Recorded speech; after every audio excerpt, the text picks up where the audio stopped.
हम आज चतुर संधि पढ़ेंगे, क्योंकि इससे पहले हमने अनुनासिक पढ़ी संधि पढ़ी, उसके बाद में चतुर संधि 6 नंबर की है ये चतुर संधि। चतुर संधि ये किस में आती है? व्यंजन में आती है। खरीच, ये मैंने इसका क्या लिख दिया? सूत्र लिख दिया खरीच।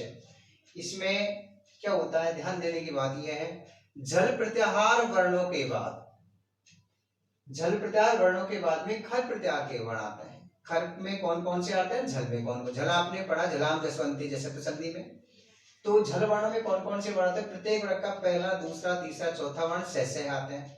लेकिन झल प्रत्याहार के बाद में क्या होना चाहिए? खर प्रत्याहार के वर्ण होते हैं। खर प्रत्याहार के वर्ण होने के बाद में क्या हो जाता है? झल के स्थान पर चर हो जाता है। चर में कौन कौन से वर्ण आते हैं? चर में प्रत्येक वर्ग का प्रथम वर्ण आता है, यानी के, चे, टे, ते, पे। जैसे मैं लिख रहा हूं झल प्रत्याहार, झल प्रत्याहार, झल प्रत्याहार लिख दिया, और इसके बाद में हमने लिखा ये चर, चर प्रत्याहार लिखा।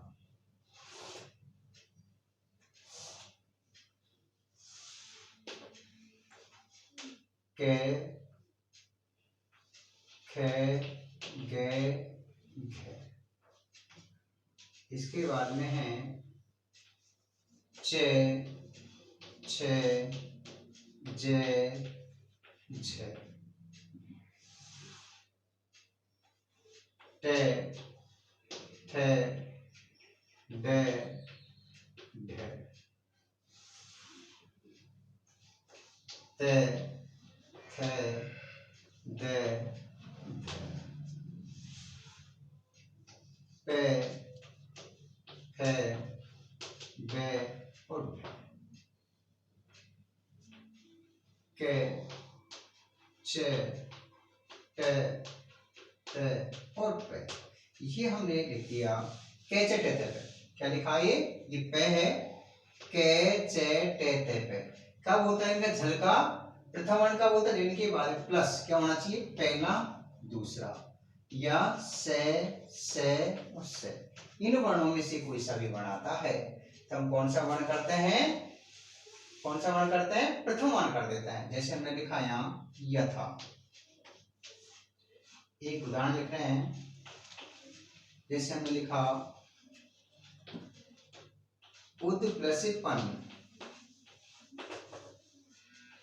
नंबर दूसरा विपद, विपद प्लस काल। अब ये कौन सा वर्ण था? प्रथम वर्ण था। ये भी प्रथम वर्ण है, देखा इसमें पहला हो या दूसरा हो, तो ये कौन सा वर्ण आता है? तीसरा वर्ण। तीसरे कौन सा वर्ण कर देंगे? उद्गम प्रत्याहार, यानी कि इसमें जो वर्ण आता है इसी का करते हैं। दे का कौन सा वर्ण करेंगे? प्रथम वर्ण। रूप क्या बन जाएगा? उत्पन्न। इसका रूप क्या आ जाएगा? विपद काल, उत्पन्न, इसका विपद काल। ये हमने दो उदाहरण लिखे, ध्यान देना। चतुर संधि में अधिकांशतः कौन सा वर्ण आता है? तृतीय वर्ण आता है। कौन सा वर्ण आता है? तृतीय वर्ण। यानी कि ये कौन कौन से वर्ण हैं? पहला, दूसरा, तीसरा और ये चौथा। ये कौन सा वर्ण है? प्रत्येक वर्ण का प्रथम वर्ण है। तो इसमें क्या है? अधिकांशतः तीसरा वर्ण आता है। तीसरे का कौन सा वर्ण करते हैं? प्रथम वर्ण करते हैं। जैसे संधि में क्या था? पहले का कौन सा वर्ण करते थे? तीसरा। इसमें तीसरे का प्रथम वर्ण करते हैं। अनुनासिक में क्या होता है? पहले वर्ण का अनुनासिक वर्ण करते हैं, अर्थात कौन सा वर्ण करते हैं? पंचम वर्ण करते हैं। ये ध्यान रखने की बात है। जैसे हमने लिखा, मिटाऊं ऊपर से, जैसे हमने लिखा सत्कार, सद प्लस कार, क्या बन जाएगा? सत्कार। रूप बनेगा सत्कार। ठीक है, हमने लिखा इसके बाद में संपत समय, संपत समय, संपत प्लस समय, रूप का बन जाएगा संपद समय, संपद समय। तय आएगा यहाँ, दे का प्रथम वर्णन करेंगे, संपत समय। ये लो, यानी कि कहने का मतलब तृतीय वर्ण आता है। तृतीय अधिकांशतः कौन सा वर्ण आता है? तृतीय वर्ण आता है। तृतीय कौन सा होता है? कौन सा होता है? प्रथम वर्ण होता है। कौन सा वर्ण करते हैं? तृतीय का प्रथम वर्ण करते हैं। कौन संधि में? कौन सी में? जसतम। जैसे हमने लिखा दिक्पाल, दिक प्लस पाल, जैसे लिखा दिग प्लस पाल, क्या हो जाएगा?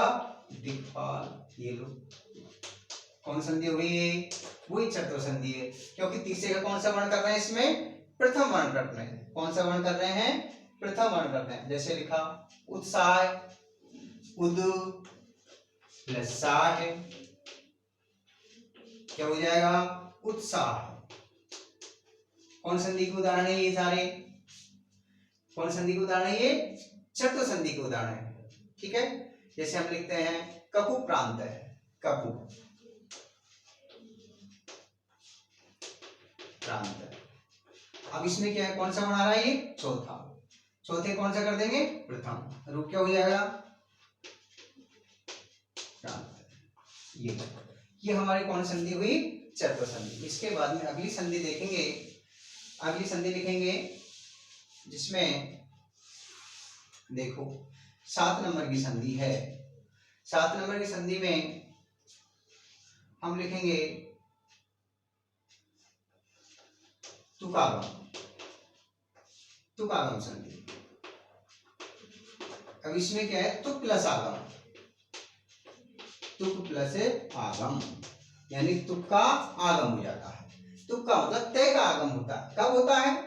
इसमें ध्यान रखने की ये बात है, यानी कि हर्षस्वर के बाद में। हर्षस्वर कौन कौन से होते हैं? ये हर्षस्वर लिखा, हर्षस्वर होते हैं, आपने पढ़ा शुरू में। हर्षस्वर होते हैं ए, ई, उ, री और ली। इन वर्णों के बाद में क्या होना चाहिए? 6 वर्ण आता है। क्या आता है? 6 वर्ण। तो बीच में क्या होता है? तुक का आगम हो जाता है। तुक का मतलब तय का आगम हो जाता है, तुक का आगम हो जाता है। फिर एक सूत्र चलता है, ये तुक का आगम किससे होता है? ये तुक आगम संधि का सूत्र होता है छेज। क्या सूत्र होता है इसका? छेज। ये लो, ये छेज सूत्र लिखा मैंने। तुक का आगम छेज सूत्र से हुआ। और इष्टो सचना सचु सूत्र क्या कहता है? तय के बाद में क्या होना चाहिए? तय के बाद में कोई भी व्यंजन बनाता है, तय के स्थान पर चय हो जाता है। तय के स्थान पर व्यंजन हमारे का मतलब चय वर्ग कोई भी आता है तो तय का क्या हो जाता है? चय बन जाता है। देखो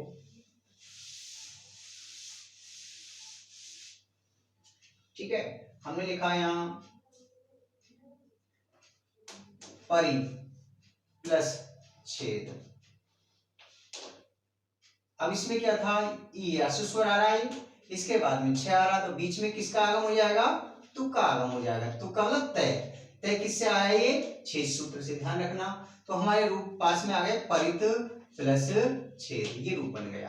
अब ये इस्तो सचना सचु सूत्र कहता है तय वर्ग के बाद में चय वर्ग आता है, तो तय के स्थान पर क्या हो जाता है? चय वर्ग हो जाता है। तो रूप क्या बन जाएगा? परिच्छेद, परिच्छेद।